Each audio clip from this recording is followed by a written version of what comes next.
Ladies and gentlemen, welcome wrestling fans worldwide to Knoxville and the Great Smoky Mountains for the Ron Fuller Tennessee Studcast. 6 feet 9 inches tall, 265 pounds. This historic podcast from one of the most respected and successful wrestlers and promoters will follow the footsteps of the largest and oldest wrestling family on the planet. Listen to what I'm saying. That's right. Bring that camera in here a little bit closer. Through 93 years and 4 generations.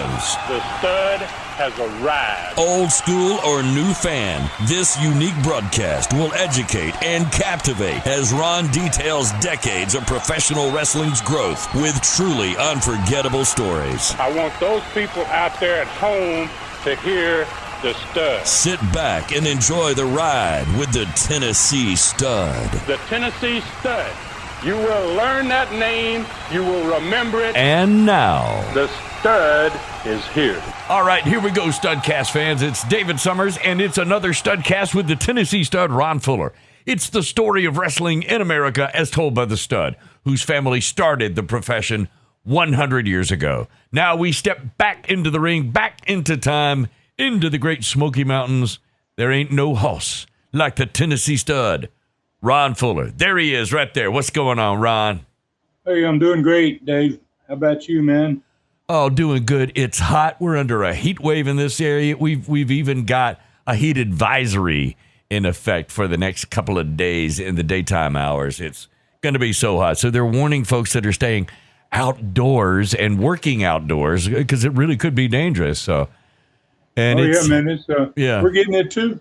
Yeah, you know, we don't normally get it, but I think we got 94 here today.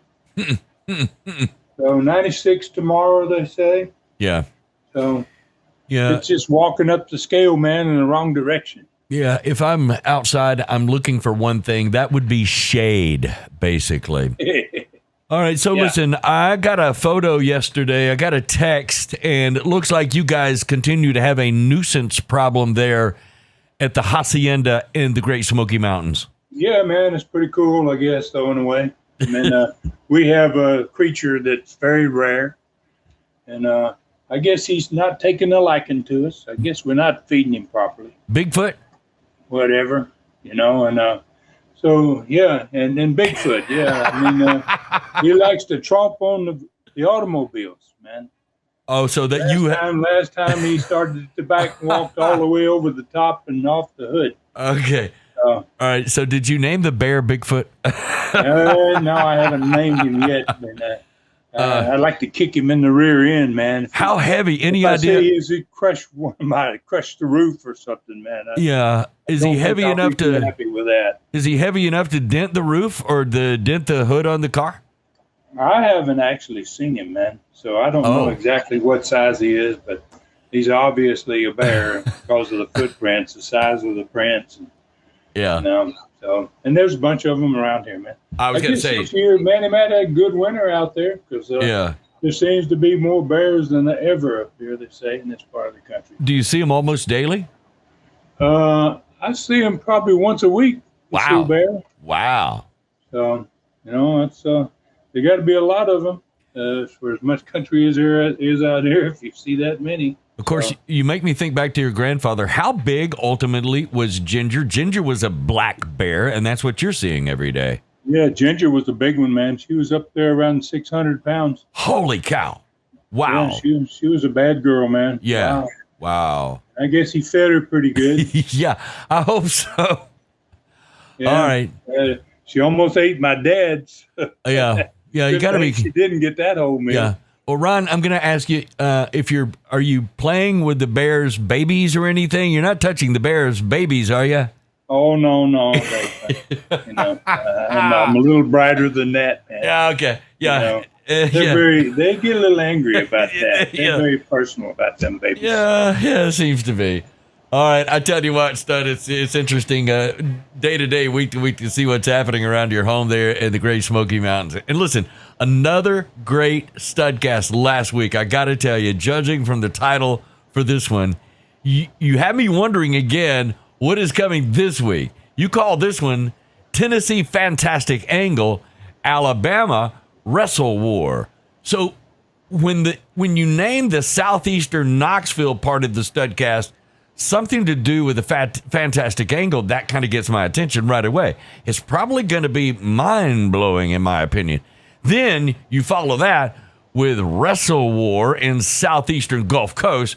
I really have no idea what to expect today. This could be a wild one again. Well, I can give you a little hint, man, about the fantastic angle in Knoxville. Remember, the southeastern belt was held up again last week, in the last cast when the belt fell off the top of the 25-foot pole to the Coliseum floor in Knoxville. And this time, the result of that match is going to freak fans out. Last time, it kind of freaked them out when the belt fell. But, wow, this one is going to really top it. And it's going to be something that no one would have ever predicted. And that's why I call it, in my opinion, it's a fantastic angle.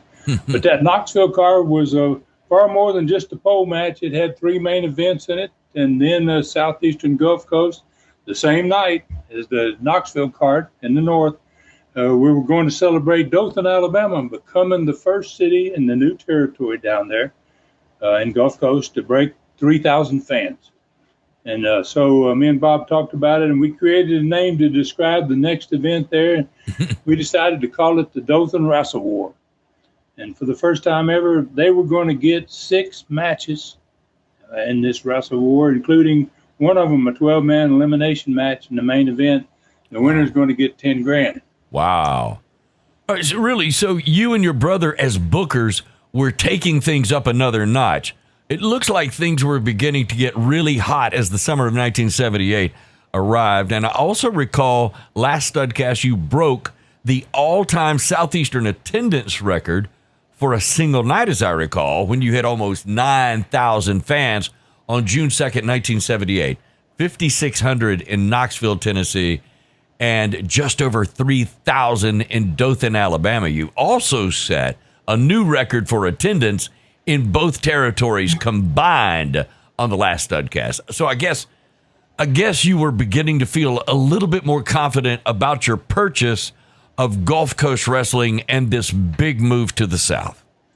Well, you're right about that, Dave. I mean, speaking of Gulf Coast, and we kind of turned the corner there, man, in just the first 3 months of operation in 1978. I was listening the other day to the entire Stars of the Sport 2-hour interview on a streaming channel with Bob Armstrong again. And I hadn't heard it in 4 years. And with what has been added to it with all these new photos, it really blew me away. And the reason I bring it up is in one part, Bob talked about being in the Georgia territory right before leaving to go to the Gulf Coast territory to open it up with me. So he spoke about how everybody from the owner, Jim Barnett, to all the wrestlers in the Georgia territory, after they came and purchased the territory first and didn't have any success there, they all, he said, really drove him nuts to telling him what a mistake he'd made by buying into dead territory, like the Gulf Coast territory was at that point. Wow. All right, you're talking about the streaming channel, ClassicContinentalWrestling.com, where that great Bob Armstrong Stars of the Sport interview is now on. It is there right now. I listened to that one the other night, and to me, it was a great tribute to a man's man, no doubt. A tremendous 2 hours of wrestling history. It revealed almost everything that you could have ever wanted to know about Bob Armstrong and his life. Plus, it had at least 50 really cool photos in it that made it even more special. I can't believe all the things that are already there at ClassicContinentalWrestling.com. Plus, this is cool too. I'm really enjoying Brutus, your lion story. Like a lot of people, I don't have a lot of time for reading, but audiobooks are perfect for me, especially if you've got time out on the road and you're driving around. This is a fun thing to do. Your first 3 episodes are on there. They've been fascinating. I really love the fact that you're doing some of the voices yourself. You have already introduced, I love this, a Ron Wright type character, as well as an Australian policeman, and you're just getting started. So what else is new, and what else is coming to the ClassicContinentalWrestling.com streaming channel? Well, since you talked about Brutus there, the 4th episode is going to be coming later in the week. plus the third Superstars of the Past episode. And it's about maybe the greatest American professional wrestler of all time, Frank Gotch. He's the subject matter for this one. It's now on the channel. We got 2 more new stud stories going up there this week, and one of them's about 1973, kind of the year I became a star in Australia, Florida, and St. Louis, the home of Sam Muchnick, the president of the NWA. Mm-hmm. And the other story is about a fantastic angle that we're going to be talking about in this Studcast. All right, so I'm kind of anxious to hear about that angle that even you say was fantastic. So where do we ride first, Stud? We're going to start in the southeastern Knoxville territory, man, up there in the north with a tremendous card in the Coliseum. This time it's 1 week later than last week. It's on June 9th, 1978. It's the second pole match for the southeastern belt. It ends with a unique angle that left everyone's jaw hanging open, man. I can guarantee you that. A 6-man tag with Texas deathmatch rules, the first great Malenko Russian chain match, and the introduction of the United States karate champion Ron Slinker. We're also going to talk about the TV show that promotes this card, the big one here we just talked about. We'll talk about the results of that card, and then we'll talk about the attendance of the same card in Knoxville. And second half, we'll ride south in the southeastern Gulf Coast to the biggest card so far in that territory, the first Wrestle War, and it took place on the same Friday night in Dothan, Alabama, as the Knoxville fans were packing the Coliseum to see their card. And we're going to talk about the Dothan card, the TV promoted it, the results of the card, and the attendance there. We're going to touch, if you got the time, on 2 cities in particular, Mobile, Alabama, and Pensacola, Florida. They were both going to have matches without a TV to promote them for the next 2 weeks. We'll find out what kind of wrestling fans live there in those 2 cities. And we'll also discuss the beginning of the huge billboard buy made 6 weeks earlier. It began on June 1st, 1978, 9 days before this match we're going to be talking about. And it took place across the entire territory, except for Mobile and Pensacola, which we're going to come in about 3 weeks later. Then, if we get the time permitting, man, we're going to answer another learning tree question.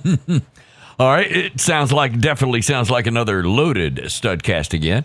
That's all I can say, Stud. I don't know how you do it, but we're getting more into each episode now than we ever have. So give us the card. Let's start with Knoxville, Tennessee, in the Coliseum, June 9th, 1978. Okay, so we're going back 44 years, man, and it's a triple main event card. The opening match featured the return of a great worker, man, Don Fargo. And he was wrestling against the son of another great old-timer, Lynn Rossi, one of the best wrestlers in the history of that part of the country. Rossi was Nashville, man, lived there for many, many years. So his son, Joey Rossi, was going to make his first appearance ever in Southeastern on that card. Tony Charles was taking on Steve Brody. The United States karate champion, Ron Slinker, was making his Southeastern debut against Don Carson. The first of 3 main events was next. The great Malenko was finally getting his type of match that he'd been screaming for since he got there. The first ever in Southeastern wrestling Russian chain match was going to be against Ricky Gibson. The next main event was a 6-man tag, Texas Death Rules match. Robert Fuller, Jimmy Golden, Bob Roop faced off against Dennis Condrey, Phil Hickerson, and Old Lon Wright. And the last match of the night was another pole match for the Southeastern belt that was now being held up very high in the air, as a matter of fact, for the second week in a row, placed on the top of a 25-foot pole. So this time it would be much better connected to the top of the pole than it had been the week before. I can guarantee you that. And the man who retrieved the belt in this one and stood in the middle of the ring with it would be the next Southeastern champion. And this match had Ronnie Garvin against the great Mongolian Stomper managed by Don Carson. Wow, that's another fantastic card, Ron. So what happened on TV 6 days earlier, June 3rd of 78, to set this whole thing up to promote the card? Well, the TV opened with Garvin and Les at the set. Behind them on the huge set was the big still shot there of the belt up on top of the pole. This was from the pole match in which the belt had fallen off. But the still shot was before the belt fell off, obviously, and it had Ronnie Garvin and the Mongolian Stomper. They were both about halfway up the pole, fighting each other, hanging on the pole, and about the belt was just not too far above them. But it was a really freaky match. Those pole matches were really, really phenomenal because fans got so much into them. So Les got right into, man, to what was about to happen and called for the TV director to roll the video. And the first thing my brother told me later, I wasn't there, didn't see this TV, but I talked to Rob about this one extensively, is that captured the first thing that caught everybody's attention, he said, when they ran the video was the sound of an almost sold-out Coliseum gasping when the pole was obviously started to wobble in a giant circle with the weight of those two big, huge wrestlers on it. And even the studio let out a gasp, Rob said, even though almost all of them probably been there the night before. But even watching it back was pretty scary. So Les told me later it was he said it was a shocking scene, right? He said it looked like to me the pole was about to break in half and send both those guys crashing to the concrete floor. And they were at least 15, maybe close to 20 feet up off the concrete, man. So then during all this, man, the belt fell from the top of the pole. Seconds later, and both men climbed down. The video showed all this. Continued to fight on the floor of the Coliseum over the belt that was laying there, and they were already bleeding when they were up on the pole. So it became even bloodier as they fought around the building. They didn't stop where the belt was. They left the belt and just continued to fight, went toward the back of the building, worked their way to the front of the building. Police surrounded them, and all of that was over that strap of leather covered in metal plates. It was the Southeastern Heavyweight Championship belt. So Les had heavily bandaged Garvin because this had just happened. This match had just happened the night before, and they'd been bleeding pretty bad. They talked about the upcoming second pole match the following Friday. And then a bandaged Mongolian Stomper, he was all busted up too, managed by Carson, went to the ring for the first TV match. Don Carson, he always got the Mongol cranked up, man, and he had him destroy some young kid that ended up also bleeding, which wasn't unusual for a Stomper opponent on TV. Stomper liked to get that blood when he could. And Garvin still sitting with Les, and Don Carson with the Stomper in Studio B set the stage, man, for another 25-foot climb to the Southeastern Championship 6 nights later. Second segment of the TV show was another bandaged wrestler, Ricky Gibson, showing a video from the night before, just like the one that they had watched with Garvin. And then this one, Boris Malenko had him almost beat before he left him and got out of the ring, went underneath the ring where he had thrown his chain when they wouldn't allow him to take it into the ring, and brought it into the ring, and he used it, man. I'm telling you, he let people get an idea of what that was all about. So, Ricky's describing what fans were seeing on the screen, and how Malenko used his chain, and he busted his right eye open, and even though it was never supposed to be a Russian chain match, the kind of match that Malenko had been demanding for months, Ricky explained that he knew how much Southeastern Commissioner Don Curtis despised the Russian chain match. But he said, now, after this happened to me, this was not a chain match, and he got the chain and used it on me. He says, why don't we just have one?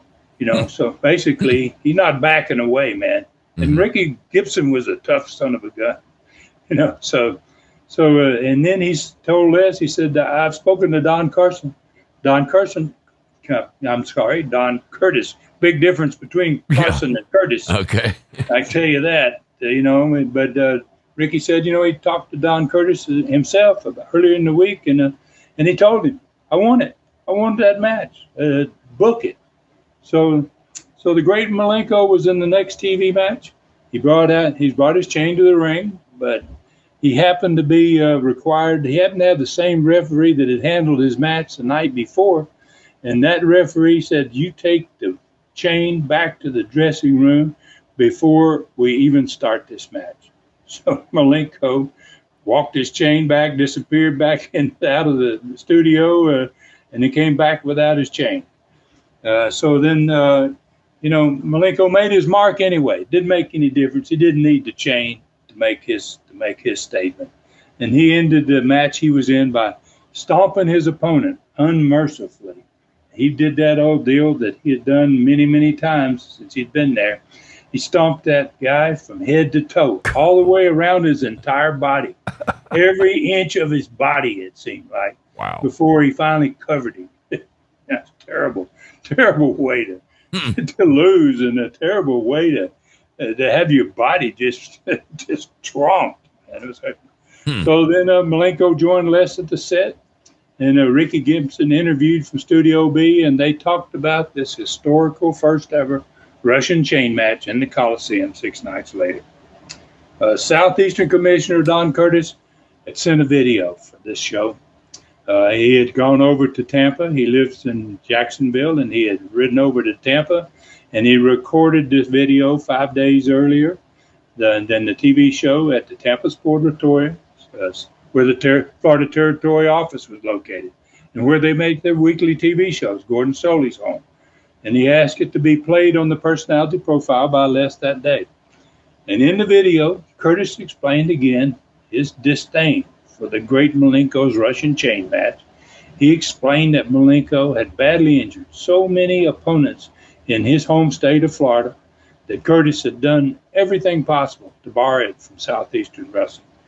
And being down there from 70 to 74 myself, can't tell you how many of those Russian chain matches I saw. I never was in one with Malenko, but boy, I saw him hurt guys really bad in those things. Wow. So he said, that if Ricky Gibson hadn't asked him for that type of match himself, that he would have never okayed it to ever happen in the Southeast. And that he had told Ricky that he, nor Southeastern Wrestling, were going to be responsible in any way for any injuries Ricky received, in the upcoming chain match, which was the following Friday. And, at this point, the door had been finally opened in Southeastern for one of the most dangerous matches in wrestling. Okay, so the great Malenko had been in Southeastern for more than 2 months, and it seems like every time he was on TV, which was about every week, of course, Malenko had brought up his Russian chain match. I don't remember ever seeing any wrestler do that anywhere. You had already made this type of match controversial, to say the least, before it had even happened, right? Yeah, you're right. I mean, my brother and I had given that match special impact by just having Curtis, be so against it. And that special impact meant that every time there was going to be one, it's going to be something special.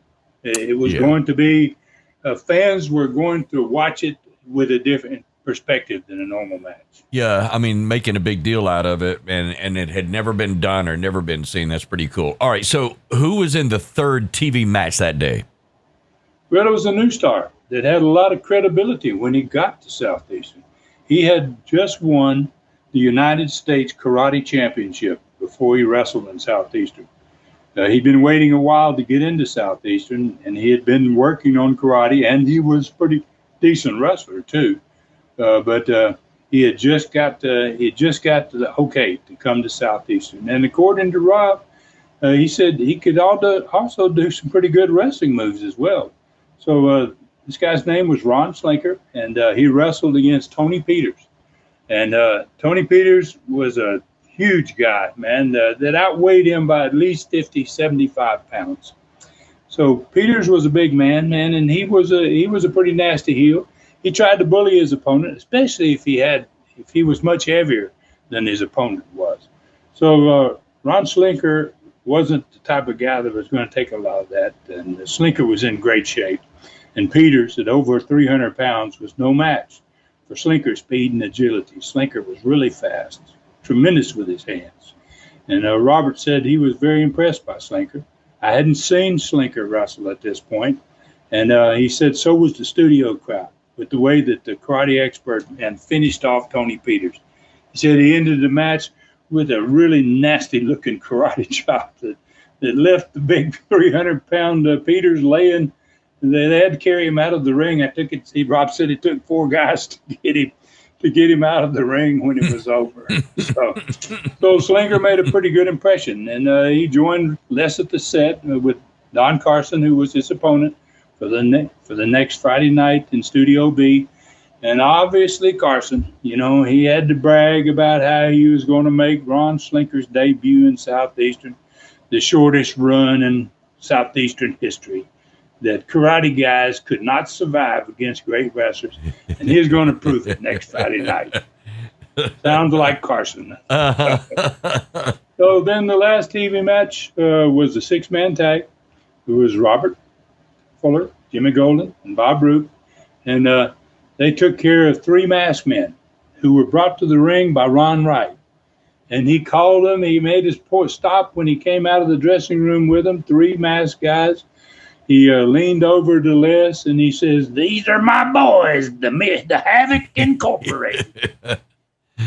So Rob said they were a pretty good team. He said once they got in the ring, they were pretty good. He said until right at the end, and when they all 6 got in the ring at the end of the match, he said me and Jimmy and Bob Roop finished them off. And he said I ended up with the Fuller leg lock. He said Jimmy drop kicked one of them through the ropes and out into the floor. And Roop, he said, gave the other one that very impressive shoulder breaker, which was a very wicked submission move. And it just left guys, it broke a lot of shoulders. So Rob said the studio crowd went nuts as they won, and they got out of the ring.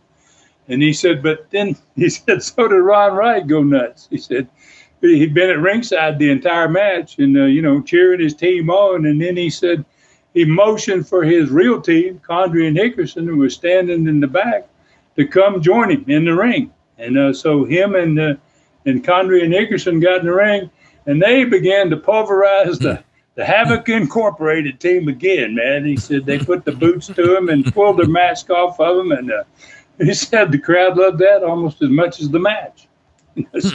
So the show ended with Rob, Jimmy, and Bob Roop telling Condrey Hickerson and Ron Wright how much pain they were going to endure in the Texas Death Tag match that was coming up 6 nights later. So it sounds like Rob was really doing a good job putting together the whole TV show. I mean, the whole thing, with another great TV in southeastern Knoxville. So what happened, 6 nights later in the Knoxville Coliseum? Well, the first thing that happened was Don Curtis was there. And he kind of surprised everybody. And he opened up the event by going to the ring and getting the microphone. And he welcomed everybody. And he made some great comments to the crowd. He had a tremendous personality and a real flair for being able to make these nice little statements. And, so he got it off to a great start, the show. And then the returning Don Fargo got a win over young Joey Rossi, which was to be expected. Joey was young, and Fargo was a veteran. There's no doubt that you can't call him anything else. Tony Charles beat Steve Brody. Ron Slinker started off his Southeastern run with a win over Don Carson. And I think he took it to heart what Carson had said about the karate skills. And he got to show a whole lot of them on Don Carson before he left him laying. So then the first ever Southeastern Wrestling chain match was everything Don Curtis had not wanted. I mean, Ricky Gibson was hurt so badly in this, they had to carry him to the dressing room on a stretcher. And Boris was just beginning to get his heat. And he's really just getting rocking in Southeastern Knoxville. Robert Fuller, Jimmy Golden, Bob Roop won the 6-man tag Texas Death Match against Dennis Condrey, Phil Hickerson, and Ron Wright. But neither team was satisfied. They're going to be coming back the next week against each other again. This time they're going to be in a Texas Tornado match, which is going to have all 6 of them in the ring at the same time. Wow. All right, there was only one match left, so I guess this has to be the match that was going to leave all of us spellbound. Right, Ron? Well, all I can do, Dave, is tell the story, my man. You know, Okay. we're going to see how many people get blown away by the finish of it. So Rob said the building, man, when this match started, when the guys went to the ring, he said the building was just electric, man. And he said, this was the second pole match. The belt was already on top of the pole. It had been there all night. It had been strapped down securely this time. And it wasn't going anywhere. It wasn't going to fall off the pole, that's for sure. And he says, the fans were even more on edge this time. And he said, maybe it's because, the belt had fallen off the last time and they weren't sure it wasn't going to fall off again, right? So I guess when they started up the pole and it swung around the fans were just truly into it. He said the match was even better than the week before, that the two wrestlers, Garvin and Stomper, were a little more prepared because they'd never been on a pole match before, and because they had already experienced dealing with the height and the climbing of the pole. He said this match was just wow, it was off the charts. And he said they went up the pole at least twice as many times as they did in the first match, and every time he said they went up, the gas from the crowd was just amazing. So toward the end of the match, the Stomper and Garvin were fighting in the corner where the pole was connected to the ring, and the referee was trying to separate them, and they had been going at it. They were already bleeding, and Stomper nailed the referee first, and he and Garvin continued to fight, and then the ref finally got back to his feet, and he came back again to try to get control of what was happening in the ring. And this time, Ronnie Garvin, he didn't hit him. He just grabbed him by the back of the neck and the seat of his pants, and he threw him over the top rope and out onto the concrete. So obviously, those two wanted to do it themselves. So Rob said both men instantly then fought their way up the pole together, fighting as they went, man. And he said they got to the highest point yet in the match, and not far. He said maybe 5 feet from the actual belt itself. And he said the entire building was on its feet. And he said then they suddenly both fell, and landing on their backs in the ring. He said, wow, it was an unreal bump. He said, they fought and they lost their grasp of the pole and their legs. And he said they fell from almost to the top of the pole on their backs in the ring. And he said, but the belt was still up there on the pole. Wow. And the referee was still out on the concrete. He hadn't even started to get back in the ring. Oh. So Don Carson's standing there, right? Now he sees this, and this is his move. He ain't got no referee. He's got both of them down there on their back, and he shot up in the ring, and he started to climb the pole, man. He wanted to get to the belt. And then all of a sudden, somebody else crawled into the ring from nowhere. Someone who hadn't been seen for more than 2 months. And he ran to the pole, and he started climbing up to Carson, who was nearing the belt at that point. Rob said the crowd went silent when this guy entered the ring. And the higher he climbed, he said, the louder the crowd got. And he said he grabbed Carson by one foot, and he drug him down to the level he was at, and then he just sent him flying off the pole out of the ring. Wow. And then Rob said the crowd exploded when he did that, man. And then he finished the climb. He got the belt, and he returned to the ring. But then he got, instead of staying there and celebrating or whatever he's going to do, he got out of the ring, and he disappeared with the belt, took the belt with him out into the crowd in the opposite direction of the dressing room. Okay. All right. So who the heck was this guy, Ron? I mean, did anybody in the building know him? Well, they certainly did, man. It was old Joe LeDuc. Okay. So some people cheered. Yeah, and some people booed him because Joe had left there as a heel against Ronnie Garvin in a loser lead town match. So Rob said, and he said many of the people had no reaction at all, other than they just stare at each other. Wow. Like, what's going to happen now? I mean, what is this all about, right? That's cool. I mean, when the fans are just staring at each other, you got them stunned somewhat. So, I mean, that's awesome. So, why was Joe LeDuc there? Who won the match, and who was declared the winner? Who got the belt? What in the heck happened in this situation? Whoa, Dave, I'm going to try and answer your questions because I'm sure the listeners out there asking themselves the same thing. Right. And I think your unanswered question started off with something like, why was Joe LeDuc there? Well, and who won the match and who was declared who got the belt? I'll answer all of it, but one at a time. So let's start with the first one you asked. Why was Joe LeDuc even there? So Joe LeDuc had contacted me and Rob weeks earlier before this match and said he was back home working in Montreal, Canada, and that he'd been there for almost 2 months since he left. He went back home and he said, I'm homesick for Tennessee.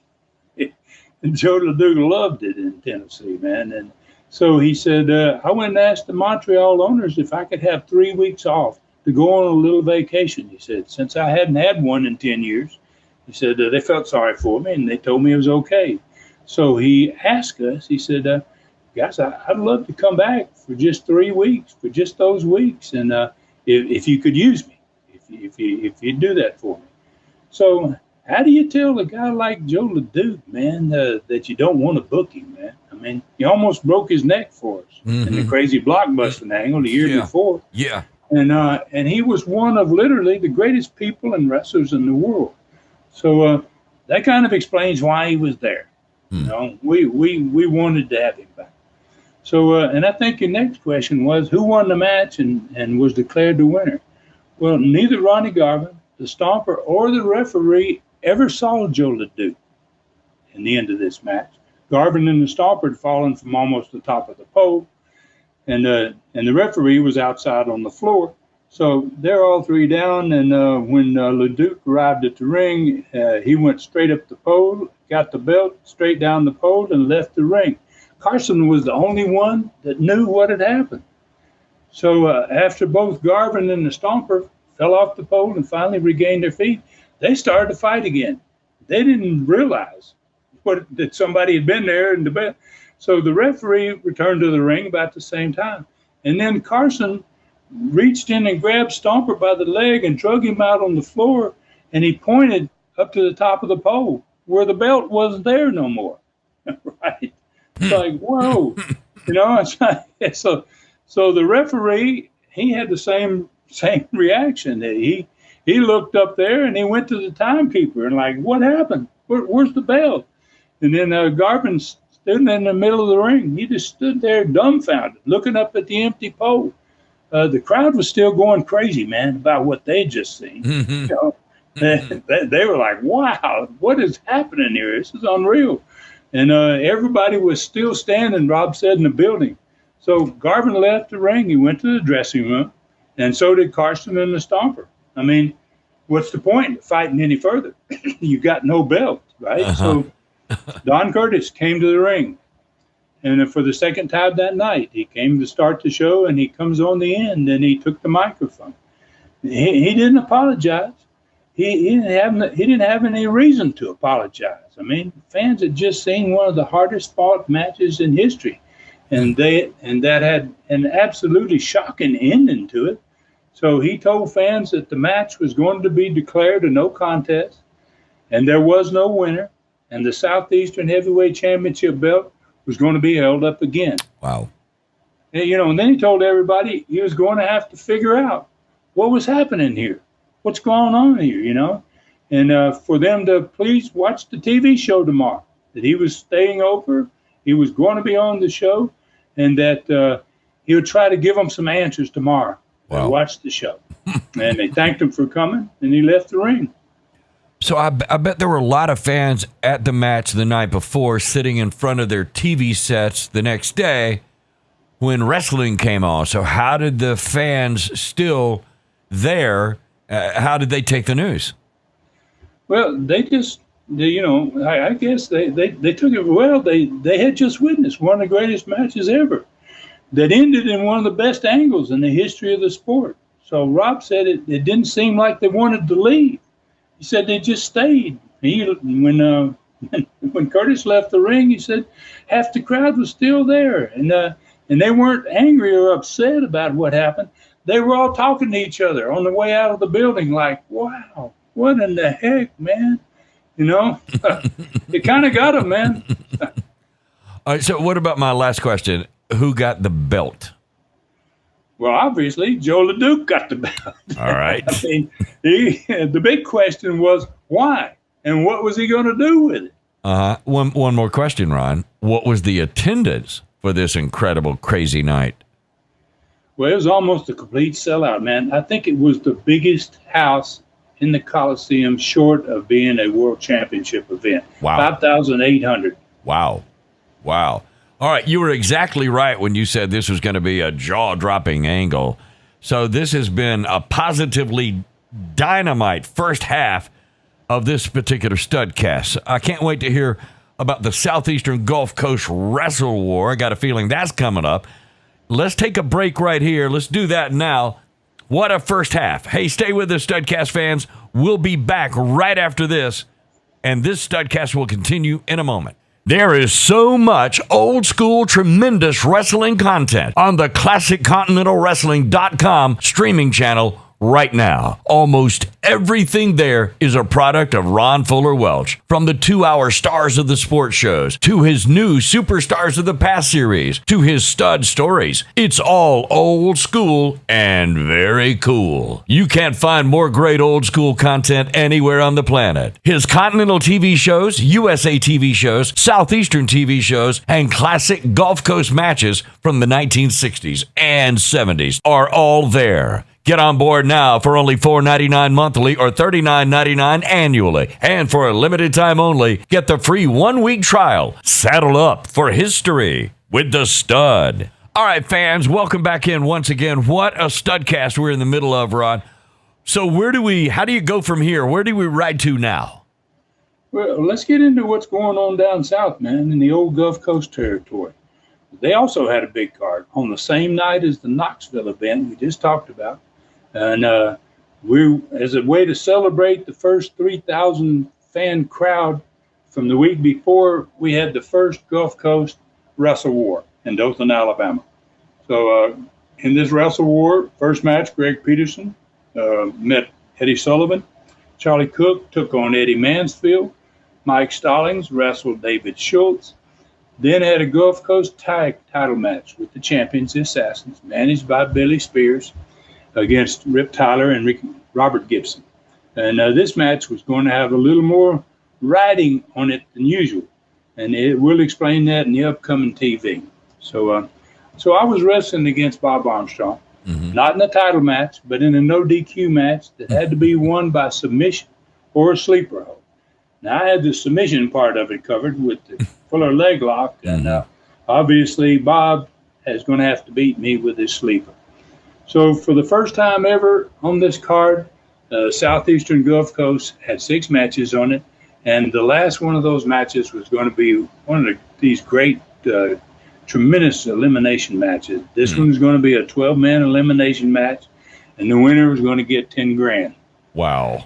All right, that's really good. That's a great card, as well as Knoxville, as good as Knoxville was. What happened 6 days earlier on the Southeastern Gulf Coast TV show that leads into this? Well, I opened it up, man, with Charlie Platt and Gordon Soley, and I watched the video from the night before where Bob Armstrong, had stole the belt from me. That's how, because I'm the guy that climbed the top of the pole and brought the belt down. Wait, Ron, did he not beat you fair and square? Well, the video clearly showed me climb the pole, Dave, and then get the belt off of it, and then return and standing there on the top of the pole with the belt in my hand. All right. But then, didn't he knock the belt out of your hands, slam you off the top rope, go over and pick the belt up, raise it in the air, and become the man who legally won the belt? You sound like Charlie Platt and Gordon Soley, man, in the dying interview, man, Okay. and that portion of the video. Yeah, okay. Wow. I think I've heard that same response, man. So Bob Armstrong was in the first match, and I sat at the set, and I'd just been there. So I sat there at the set with Charlie Platt and Gordon Soley, and I made a few nasty remarks about him, maybe. Goody two shoes and all the stuff crap that he was, and about our upcoming match where he denied me of a title shot after he stole the belt. Now he won't give me a chance to win it back. And this one was going to be a no DQ match, and it had to be won either with a submission or a sleeper hold. Well, I didn't know the sleeper hold, and he didn't know the full leg lock either. So I also reminded him, though, during this discussion about how good my record was in money events. When there was money at stake, that's when I shined. And I reminded him 10 grand is a lot of money, and I intend to win that elimination match. I don't care what happens between me and Armstrong. So Armstrong won the TV match with a sleeper hold. And then he did the old deal where I'm leaving the set at that point, and he put his big rear end on the second rope, and he pushed the top one up and invited me to come into the ring, right? Boy, the fans loved that, right? You know? Yeah. So I kind of thumbed my nose at him, and I had a lit cigar, and I flipped it at him in the ring, and I passed him by on the way to the dressing room. And when I flipped that cigar, he shot out of the ring, and I had to take a couple of quick steps to beat him into the dressing room before he could get his hands on me. Yeah, so the second match was the Assassins, managed by Billy Spears, versus a couple of very much overmatched opponents, Rip Tyler and Robert Gibson. They joined the two commentators, Charlie Platt and Gordon Soley, at the set. And Tyler, man, he's just verbally attacked Billy Spears immediately. I mean, he had tremendous hatred, obviously, for Billy Spears, and it was very noticeable. And he got so angry that Spears kept getting involved in this match, and he kept egging Tyler on in the process. You know, come on over here and do what are you going to do about it? And so Tyler got too involved, and so he asked Gordon and Charlie if there was any chance that they could get another title match next Friday night between him and Robert Gibson against the Assassins.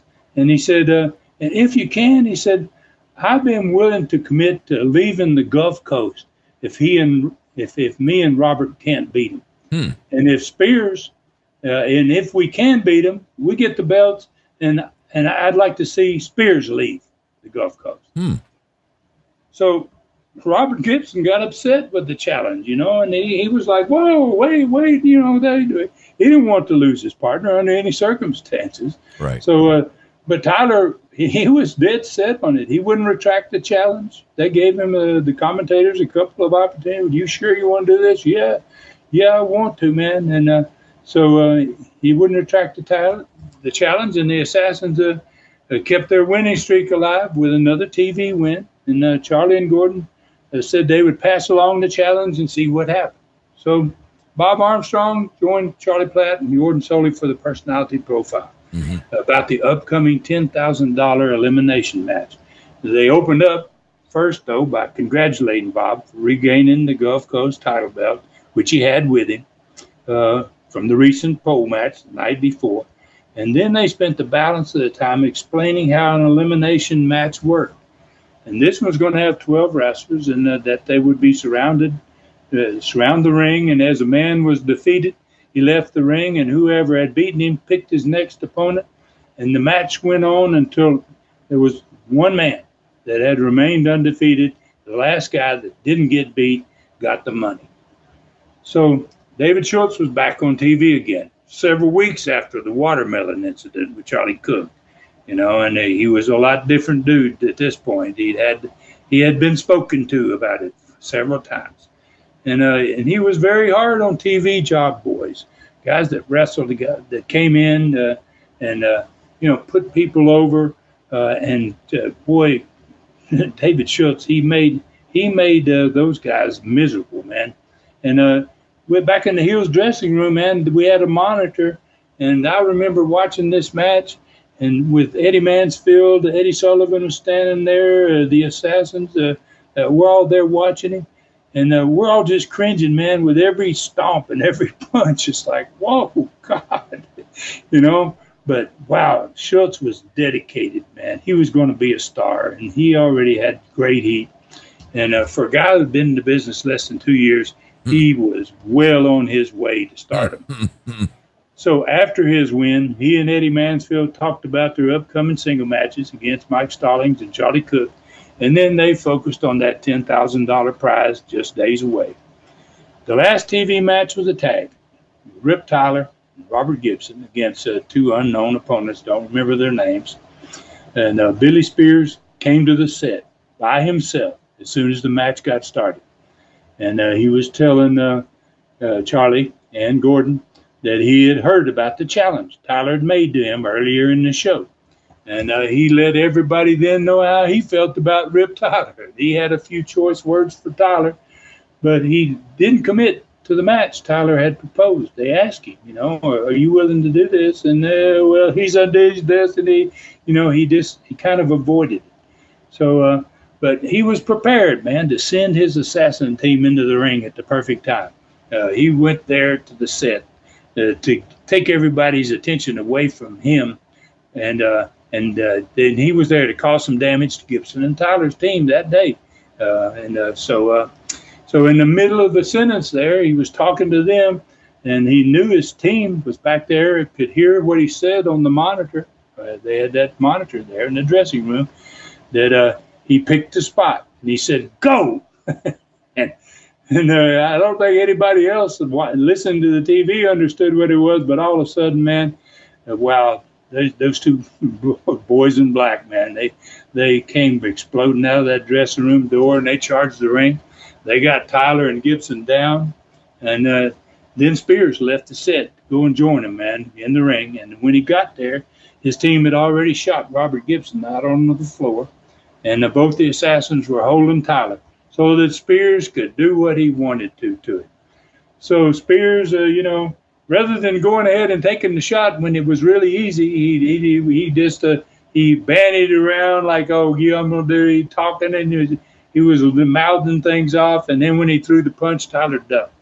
And both the assassins went down, and Gibson was returning to the ring about that same time. So Tyler began to tear that white suit to shreds that Billy Spears' mother had given him when he became a wrestling manager, one he was so proud of. Yeah. Right? And wow, the studio was going crazy. Spears, man, at first he tore his suit coat off, then he tore his shirt off, and then Tyler started on his pants, and he got his pants off, and he had on long underwear. He managed to get his pants off too, and then boy, at that point his team got a hold of Spears, and they drug him out and got him into the dressing room. Well, that was the loudest crowd. The loudest pop I'd ever heard in that studio since we'd arrived there, man, in months. Man, Billy Spears then came back to the set. The show was about to close. The interview was done, and he was wrapped in a big old towel. And he just outright accepted the challenge that Rip Tyler had made earlier in the show. And so then another title match was added to that card, Tyler and Gibson against the Assassins. And if they lost, Rip Tyler would have to leave Gulf Coast. And then if they won the match, then the Assassins would lose the belt, and Billy Spears was going to have to leave the Gulf Coast. Wow. All right, I got to admit, Stud, I don't know which TV show is better, but so what happened 6 days later in Dothan, Alabama? Well, Eddie Sullivan beat Greg Peterson, first match. Charlie Cook won over Eddie Mansfield. David Schultz beat Mike Stallings. Rip Tyler and Robert Gibson lost to the Assassins, managed by Billy Spears. Rip Tyler was leaving Gulf Coast. Immediately after this show was going to air in the last station that it was being bicycled to, Rip Tyler was going to be gone from the Gulf Coast. Bob Armstrong put me to sleep, by golly, and he won the no DQ match between he and I. There was no doubt about that. However, though, he wasn't able to do it to me again when we both ended up the last two guys in the elimination match for the 10 grand. So Bob had just beat David Schultz, was the last guy left besides me and him. He was the 10th loser in the elimination match. Wow. And Schultz was still at ringside, trying to recover. I think Bob had beat him with the sleeper hold, as a matter of fact, and he was still trying to get his head straight. And And once I saw what was going on, and Bob had his back turned, I attacked him, man. I had to, what the heck, take advantage of this deal. And I grabbed him in a headlock like a dummy, and he just shot me right straight into the referee. And so the referee went down, and I staggered back, and by golly, bam, he put me in a sleeper hold for the second time in the same night. And the crowd, then it was a big crowd. They went crazy, man. And it was going crazy. They were loving it until Schultz, standing right there at ringside, got his stuff back together, and he just crawled up into the ring. And referee was still down, and he nailed Bob Armstrong from behind. And Bob dropped me out of the sleeper.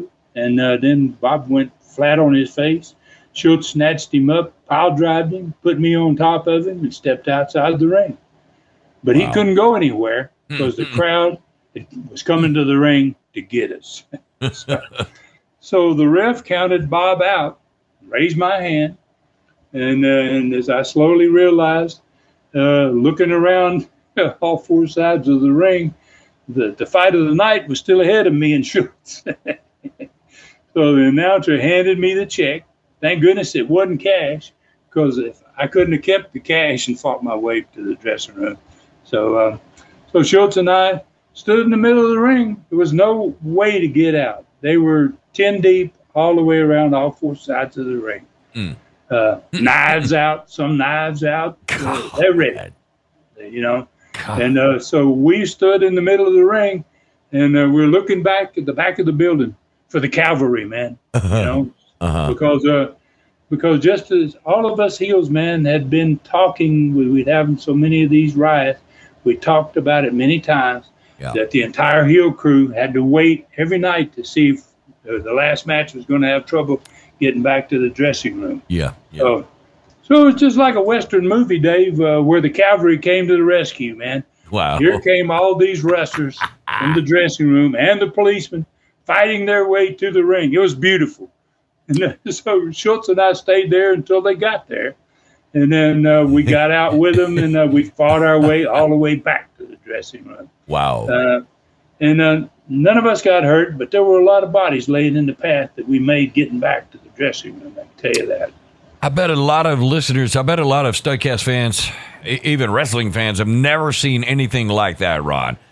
It's all such a joke today. Fighting the fans for your life is kind of hard to imagine in the sport today. Well, it certainly is, Dave. There's no doubt about that. Yeah. You know, it wasn't going to be long, though, until we were going to have one of these that's much worse than this one. And thank the good Lord, it's going to be me that gets hurt when this one comes, when the bad one comes. Oh, boy. All right, so how many fans were there that night? 3,300, man. Whoa. We are getting that old farm center, man, beginning to look like it used to look forever after, you know, later on. By the time the summer is going to be over, we're going to be filling her up, man. So I had never seen a town, Dave, that small, that had fans like that. It was amazing. It was the 13th straight Dothan event without a drop in attendance. That's a feat in itself right there. And in fact, only one time in the 15 total weeks that we'd been there was there a drop in the crowd at all. That's incredible. All right, so you actually broke 9,000 fans this week on those two Friday night events, Ron. This Studcast has been an experience, a real experience. So I'm sorry, but we're not going to be able to get to the mobile TV situation of the news about the billboard buy. That's kind of interesting. I want to know more about that. Or the learning tree question is not going to be in today. So I don't know how we could get any more into this one, Stud. It's been a real classic so far. Really good job so far. You've come up with some crazy finishes to matches, Ron, but the Joe LeDuc return angle has to be one of the all-time best. What you guys were doing with these two relatively small territories was truly record-setting with some of the best ideas ever. I can't imagine how big the crowds would be if you had been in some of the major markets in the country like you could have been if you had taken that national TV opportunity. Do you ever think about that? Do you ever regret that? Yeah, that's crossed my mind a few times, man. But I guess, Dave, that's another story for another time. I bet it is. Hey, folks, I tell you what, on Facebook, to become friends with Ron, you can only do it by going to his Ron Fuller, the Tennessee Stud Facebook page. Like him and follow him there, and you automatically become friends with a legend. And on Twitter, follow him at Ron Fuller Welch. On the website, visit the Stud on his tremendous website, tnstud.com. You'll find great videos, a photo gallery, every Studcast ever done, 43 Super Studcaster there too. Shop the Stud store for all kinds of souvenirs, personally autographed photos, the classic Continental video 5-packs, and his thrilling lion novel called Brutus. Southeastern Rewind on YouTube is still full of great shows, and coming soon, a first live YouTube question and answer show with the Stud. Also get information there about the streaming channel. Check out ClassicContinentalWrestling.com. Ron's fantastic streaming channel. It's all there and always will be. The third Superstars of the Past series with Frank Gotch is now there too. With Superstars Abraham Lincoln, the president, and Martin Farmer Burns.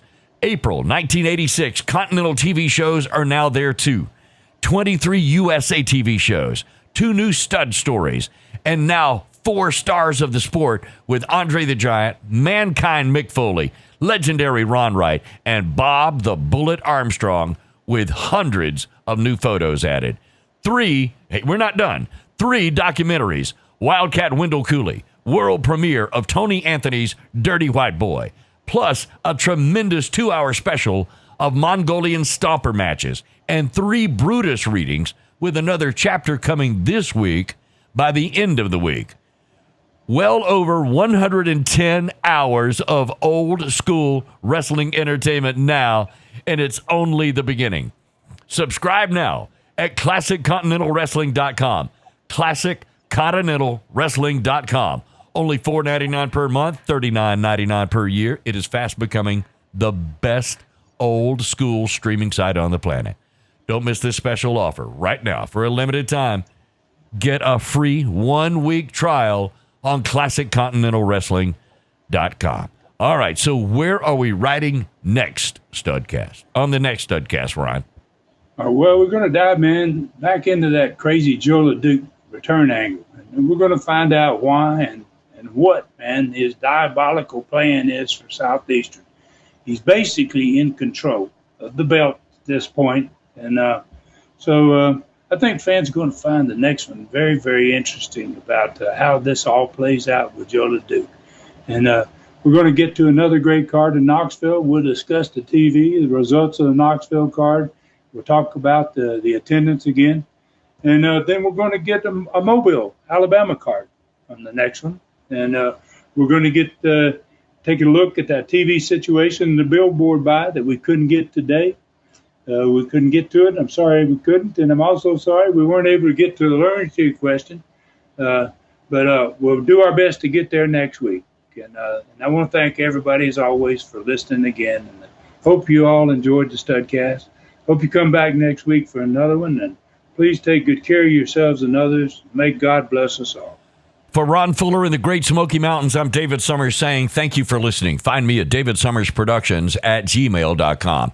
This Studcast is a David Summers production for Tennessee Stud, LLC. Thanks for joining us today for this historic Studcast. The true story continues next week. So full Nelson your friends and point them in our direction for another ride with the Tennessee Stud. 1, 2, 3. This is David Summers saying so long from the Great Smoky Mountains.